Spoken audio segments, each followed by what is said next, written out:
Nasal cannulae are one of the most common ways of delivering oxygen therapy. A nasal cannula consists of two soft prongs attached to the oxygen supply tubing. First, attach the oxygen tubing to the oxygen flow meter and set the flow rate to the appropriate flow for the patient. The prongs are inserted into the patient's nares, the tubing is looped over the patient's ears, and the toggle is adjusted to ensure a good fit. Oxygen flows from the cannula into the patient's nasopharynx, which acts as an anatomic reservoir. Nasal cannulae are available with different prong shapes and are lightweight and generally comfortable. Oxygen can be administered at 6 litres per minute or less, and flow rates of 4 litres per minute or less do not need to be humidified. Nasal cannulae can also be used at very low flow rates with children, and mouth breathers can benefit from this device. Patients are able to eat, drink and speak whilst receiving oxygen therapy. However, the use of a nasal cannulae requires the upper airway to be free of obstruction.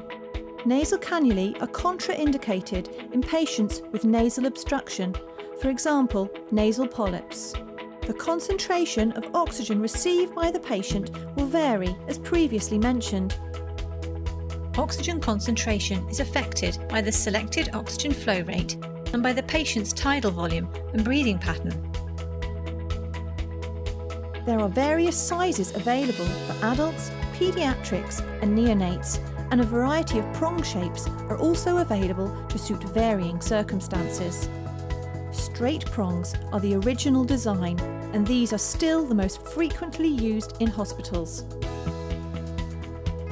Curved prongs are designed to direct the flow of oxygen posteriorly rather than upward towards the frontal sinuses.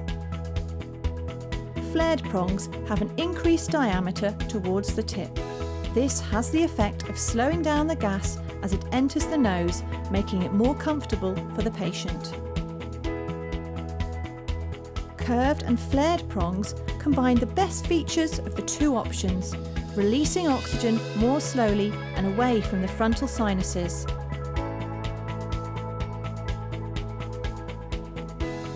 Nasal cannulae can be supplied with ear guards, which can benefit long-term users of nasal cannulae by preventing sores on and around the ears. Nasal cannula are also available which allow sampling of exhaled carbon dioxide in non-intubated patients, and the intersurgical devices with this feature are called Sentry nasal cannula. These devices are suitable for patients undergoing conscious sedation where respiratory depression needs to be monitored. The Sentry nasal cannula is fitted to the patient in the same manner as a conventional nasal cannula. A monitoring line is then attached and connected to the capnograph.